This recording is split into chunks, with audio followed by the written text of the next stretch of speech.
I think Missouri basically has one shot at beating Alabama, and I'll explain what it is right now on Locked On Mizzou.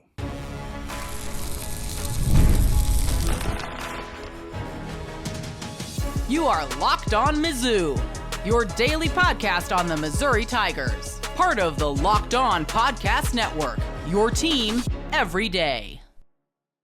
Hey, all you true sons and daughters, I'm John Miller, your Mizzou mafioso and the central scrutinizer of Missouri Tigers football and basketball. And today's episode is brought to you by FanDuel. Place your first $5 bet and you'll get started with $200 in bonus bets guaranteed. Visit FanDuel.com to get started. And on today's program, I want to ask all of you, what is the more likely upset? Is it Missouri over Alabama, or is it Vanderbilt over Texas this coming weekend? Also, some Brady Cook injury updates coming up on the show.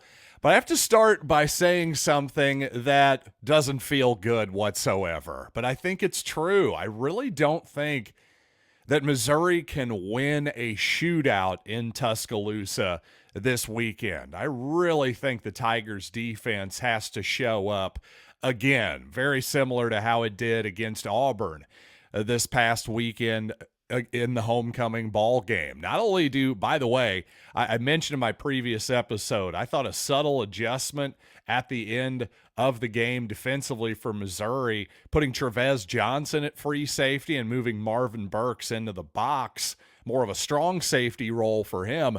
I think that's something the Tigers should make permanent moving forward here for the rest of the season. Trevez had a really nice pass breakup, by the way, to end the ball game on Saturday. But not only do I like the idea of Burks playing in the box in general, I also think he can be a decent tackler, a similar-sized player to take on Jalen Milroe, of course, the rather dynamic Alabama quarterback, along with Dalen Carnell, by the way, another sort of strong safety type of player, if you will. And Milroe, to me, is an extremely, extremely interesting player to watch because when it's good, as it was against Georgia at times, of course, a few weeks ago, obviously it looks incredible for Milroe and that Alabama offense. But when Milroe's uncomfortable, he looks rather ordinary. I will say that. So it's going to be on the Missouri defense to make Milroe look as uncomfortable as possible. And when Missouri dials up that pressure, of course, it's going to be important for the Tigers to not do it with reckless abandon, or else Milroe is more than capable, of course, of breaking off a huge back-breaking explosive run. So the point is, not to repeat myself, but to make Milroe uncomfortable in the pocket. Actually getting home for a sack, hey, that's the bonus. But my point is, there's got to be a little bit of balance here. And to Eli Drinkwitz, who's making a similar point here with the press in the last couple days, he says you kind of have to pick your poison.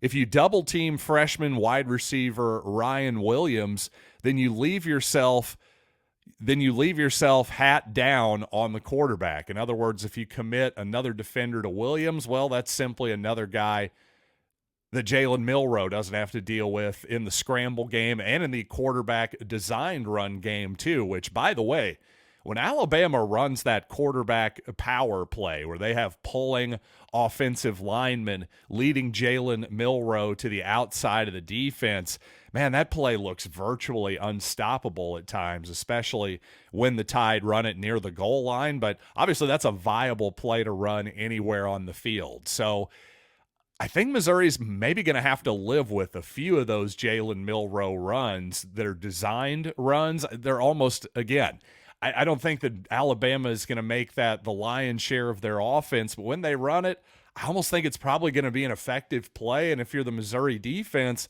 I think you almost have to live with it, because better that than allowing him to scramble outside of the pocket, in my opinion. And not only in those spots can he break off the huge run, the huge scramble play, But that's also when he can find Williams down the field for his explosive pass plays that he's become known for in his young career so far. So a huge challenge here for the Missouri defense, but I think that was probably their best performance of the season last week against Auburn. So that does give me a lot of confidence. It really does. It does make me also wonder, how is Missouri going to defend Ryan Williams? I don't anticipate that Drayden Norwood, for example, is going to follow Williams around the formation, whether he's on the left side, the right side, the slot, whatever it might be, whether it is under Blake Baker the past couple years or indeed so far under Corey Batoon, that just following a receiver with your best corner doesn't seem like a strategy that Missouri typically employs. So I do think it's going to be really interesting to see how Missouri defends Williams and Milroe, because like Eli Drinkwitz said, you kind of have to pick your poison. There's no doubt about it. And to me, because of all these difficult questions on that side of the ball, and obviously because of Brady Cook's injury status as well, I just think if the Tigers are to win this ball game, it's going to be something closer to what the final score was of the Alabama and South Carolina game, something like, say, 21-17 Missouri versus the Alabama and Georgia shootout type of game. I just don't see any way that Missouri could pull out a 35-31 type of game with Brady Cook being hobbled. And you know what? Speaking of Cook's injury status, what is the latest from Eli Drinkwitz, from Cook? We got more information about his incredible comeback this week, by the way. I got to point that out as well. So I got to get to all of that here in just a little bit. But first, let's talk about LinkedIn Jobs, because when you're hiring for your small business, you want to find quality professionals that are right for the role. That's why you have to check out LinkedIn Jobs. LinkedIn Jobs has the tools to help find the right professionals for your team faster and for free. And I have personal experience, well, indirectly, I should say. I can't say I made the actual hire, but we've used LinkedIn Jobs with our small business to find some great people that have made our lives just so much easier. And because of that, on LinkedIn, 86% of small businesses get a qualified candidate within 24 hours. Hire professionals like a professional on LinkedIn. So post your job for free at linkedin.com/lockedon. That's linkedin.com/lockedoncollege, excuse me. That's linkedin.com/lockedoncollege once again to post your job for free. Terms and conditions apply. And you know what? My apologies. I realized I took my commercial break a heck of a lot earlier than I normally do in the program. So this second segment here will be a little bit longer to make up for it. I'm a pretty good broadcaster, but my producing skills, pretty mediocre, I gotta say, at best. But nothing mediocre about a Brady Cook's performance this past Saturday. Quite the memorable performance, in fact, one that's going to live on in Mizzou lore for many years and decades to come. But, of course, at this point, it's Wednesday. We're more interested in the next game. Such is life, and such is college football. Well, Brady Cook did not practice yesterday on Tuesday. I'd say it's pretty unlikely that he practices today. And if he practices at all, even if he's a limited participant at all in practice this week, I'm going to consider that a positive sign for a whole bunch of different reasons. Number one, the initial diagnosis for Brady Cook was a high ankle sprain per Eli Drinkwitz, and that does seem to be what most of the Missouri beat has been going with, calling this injury a high ankle sprain. And in contrast to a low ankle sprain, an injury that obviously can take a long time to come back from as well, it sure seems like high ankle sprains are even more tricky, and to the point where a surgical procedure called the tightrope procedure has often become the fix these days for those high ankle sprains. Now, to our knowledge, that's not an option on the table for Brady Cook, at least at this moment. Not something being considered, I should say. I suppose that's always an option. But that doesn't seem to be considered right now, and certainly he's not going to have any type of procedure leading up to the Alabama game. It seems like Brady Cook is going to get as much treatment, as much rest as possible leading up to this. Of course, he's going to be getting mental reps, watching his iPad, that kind of deal, looking at this Alabama Crimson Tide defense. But again, I really don't anticipate a lot of physical participation from Cook this week. Again, even if he's slightly limited in practice at all this week, that's got to be considered a really positive sign, but I'm not going to hold my breath. Because, Drinkwitz gave us some more color here, saying that last week's game, had it not been at Faurot Field, had the Tigers been traveling, it wouldn't have been possible to get everything necessary accomplished medically to get Cook back on the field for homecoming on Saturday. Drinkwitz said, quote, "Very fortunate for MU Healthcare for being able to get Brady Cook seen and checked. Said the comeback would not have been possible if the game was on the road, and that this is one of the times he's thankful that the game lasted 3.5 hours instead of 2.5. Also, I thought another interesting thing, some people have called the tackle by linebacker for Auburn, Jalen McLeod. It's been referred to by some as a hip drop tackle, where the defender's weight landed on the back of Brady Cook's leg. And I'll be honest, the concept of a hip drop tackle, which has now been illegalized in the NFL, I don't think there is a rule against that in college football, at least at this point, to my knowledge. But in the NFL, what's been called a hip drop tackle, where a guy basically grabs you from behind and then lets all of his weight just fall down. Well, a lot of times that's led to some really serious leg injuries, including leg breaks, some real nasty stuff.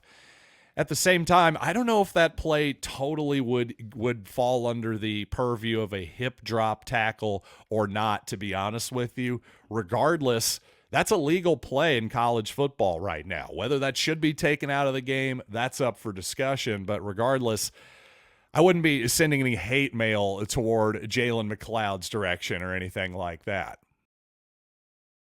So Missouri edge rusher Johnny Walker, well, his fellow Cotton Bowl MVP from this past year was Brady Cook.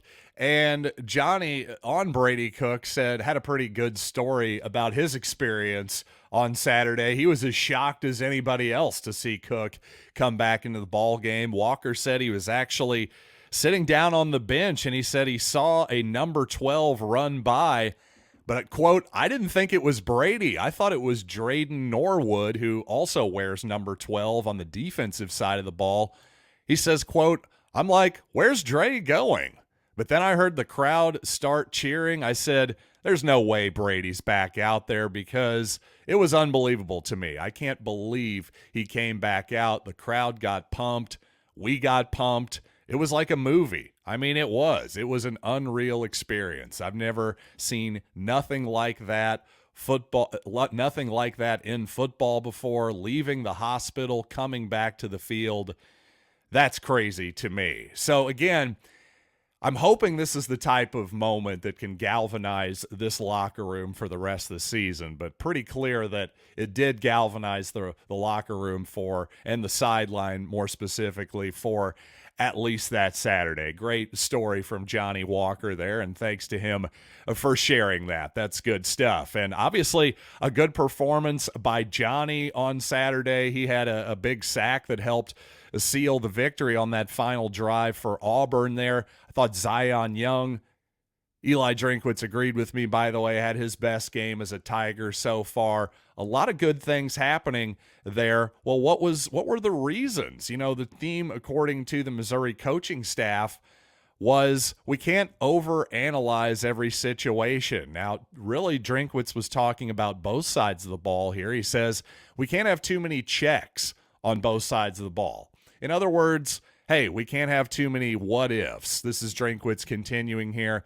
We can't have, if they do this, then we're going to do this. And if they do this, if they motion here, then we're going to check to this. Or if they show this coverage, we're going to check to that. He's saying we got to go out there and just play football. And again, that's a common theme. That's not just something that Drinkwitz said. That's something that Johnny Walker and the other defensive players who met with the media this week have been really harping on. So that's a real theme for the Tigers. Maybe just a little bit simpler, maybe better for the Tigers. Not only did I think Walker and Young play very well, Ja'Kai Lang had some huge plays on the defensive line as well. And yeah, even Williams-Nwaneri in very limited action showed up on film without a doubt. And speaking of schemes, if this is going to be a low-scoring game, as I think it needs to be for Missouri to have a chance at victory here, well, Eli Drinkwitz gave us a little bit of a hint why that could happen. On both sides of the ball, there may be an advantage for both defenses here. Well, Drinkwitz said that both teams really run very similar passing concepts. So if you're the Missouri secondary or the Alabama secondary, there's probably not a lot that's going to surprise you. You've seen a lot of these concepts in practice. Of course, as Drinkwitz says, the challenge is we don't know when they're going to do it. Now, in terms of the run scheme, Drinkwitz says, actually, our run scheme is a lot different than theirs, but the pass concepts are very similar. He says, quote, our quarterback can watch all their throws and say, okay, that's this concept, this concept, this concept. Again, the challenge is we don't know when they're going to do it. So I do think that could, if you're a type of person that thinks, well, let's maybe bet the under in this game, that could be a clue. But more importantly, I think the Tigers have got to win a low-scoring type of defensive struggle here, because a shootout for the millionth time, it ain't going to happen, in my opinion. Now, even though I'm hoping for a relatively low-scoring game, I do think Missouri may have an advantage on the outside with Theo Weiss and Luther Burden as well. Sure, Burden is mostly a slot player, but Missouri lines him up all over the place, and sometimes the outside player like Mookie Cooper will be put in motion and suddenly be inside of Burden. So lots of different matchups that Missouri and Kirby Moore can potentially create here.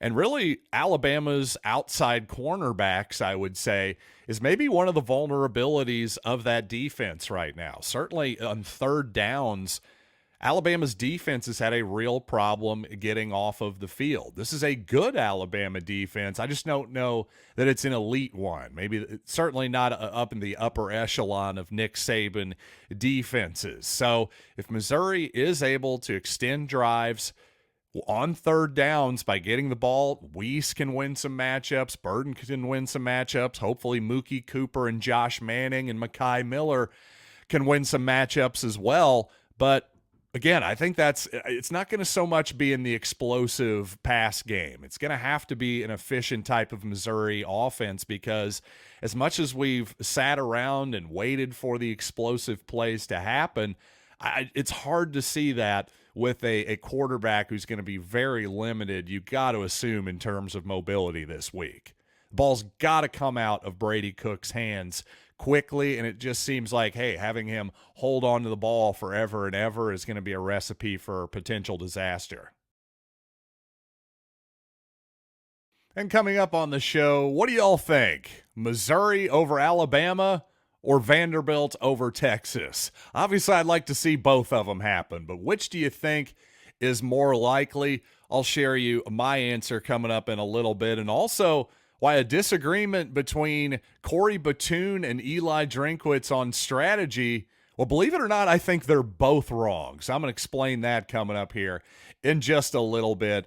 But first, NFL fans, you can start the season with a big return on FanDuel, America's #1 sports book. So when you get a hunch in the middle of the game, you can check out the latest stats, view live play-by-play, and so much more on the same page where you place your bets. Get started with $200 in bonus bets, guaranteed when you place your first $5 bet. That's all at FanDuel.com. And, of course, Missouri a plus 400 on the money line, so 4-1 if the Tigers win the ball game. Sitting at plus 13.5 right now are the Tigers as pretty big underdogs here. 54.5 is the total. Whatever side you're on, you got to be on it at FanDuel.com.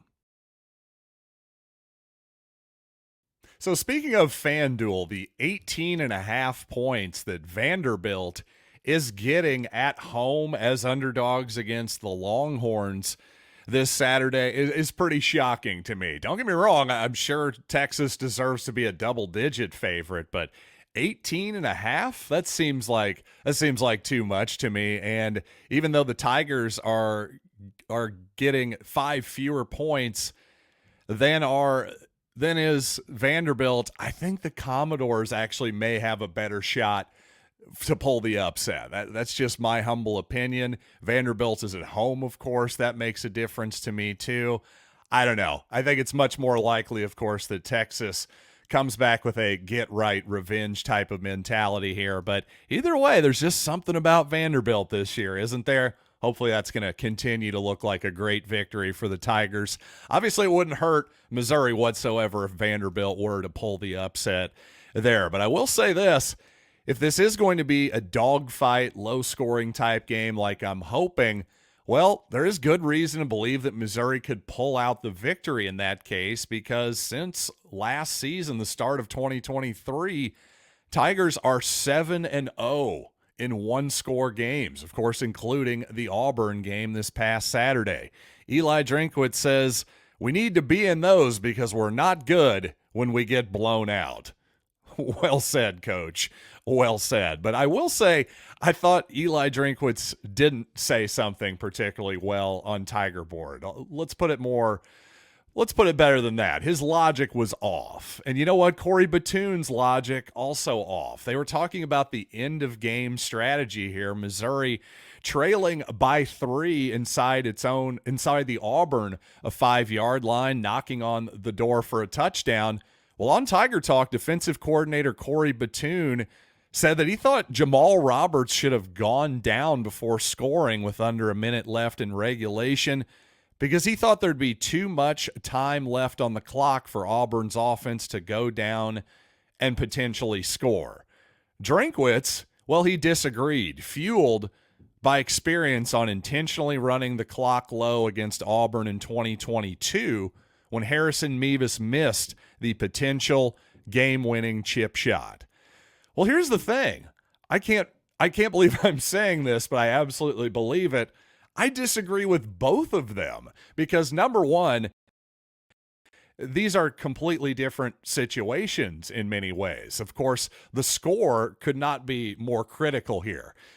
In 2022, that was a tie game, and there was no real reason to believe that Harrison Mevis, especially when Missouri centered up, that potential game-winning field goal, that he was going to miss from there. I don't believe Mevis had ever missed from less than 30 yards at that point in his career. So you're looking at a 99% chance at victory. Yes, unfortunately, that was the 1% that went against you. But it's never the right lesson in life to say, oh, well, I guess the 1%, then I should go with the 1% the next time. That's not the lesson that makes any sense because in this situation, you do want a touchdown. There's no when it's a tie game and you're just you're kicking the last play of regulation as Missouri was able to in 2022, then a field goal and a touchdown are worth exactly the same. You simply want to take the lead with no time left. Well, obviously, it's easier to make a field goal with no time left than it is to score a touchdown, especially from 22 yards or whatever Harrison Mevis ended up missing from. So let's not play the result here. Actually, Eli Drinkwitz did the right thing, even though it burned him in 2022. But thankfully, Drinkwitz was smart enough to not do that in this case because doing it trailing by 3 points would have been absolute insanity. Now, if Missouri were trailing by 2 points or 1 point, or it were a tie game, then I could see the argument for it because then you'd have the same scenario of, okay, we can just win the game with the last play of regulation. That part I understand. But of course, a field goal would have only tied the game in this scenario. And when you're trying for a touchdown to take the lead, you don't have the luxury of going, okay, well, we'll just take a knee on the 1 yard line, and then we'll definitely score a touchdown on the next play. That's not how football works. And obviously, even though the field goal is not a guarantee either, the percentage of making a field goal from straight on from the 1 yard line is much higher than it is for any offense, by the way, to make a touchdown from the 1 yard line. Sure, it's a better than 50-50 proposition, but it's not 98, 99%, whatever the number is. It's not that high. I promise you that. We've all seen a lot more goal line stands than we have missed extra points, for example. So to me, I think both Corey Batoon got it wrong because of the score situation. And I think Eli Drinkwitz, him saying, oh, well, because one time, if a guy stays in blackjack if a guy has 2 twos, he's got 4 and he's like, nope, don't hit me, stay. And somehow that works out because the dealer busts.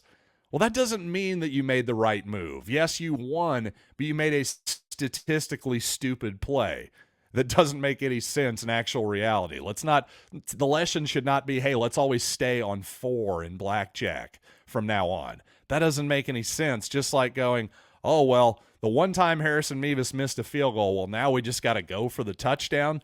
Eli Drinkwitz was right to go for the touchdown against Auburn in 2024, but he was right to kick the field goal in 2022. I just simply hope that he's not learning the wrong lesson here. That would be my fear. And too often here, Drinkwitz has shown a little bit of a penchant for not getting these situations right. So I do find that a little bit concerning. Is my math not adding up to anybody? If so, I'll explain it further maybe next time, but that'll be about enough for this episode of Locked On Mizzou. Thanks for making this show your first listen as per usual, and make your second listen Locked On SEC with Chris Gordy. Find Locked On SEC on YouTube or wherever you listen to podcasts. So until next time, I am John Miller, and this has been Locked on Mizzou.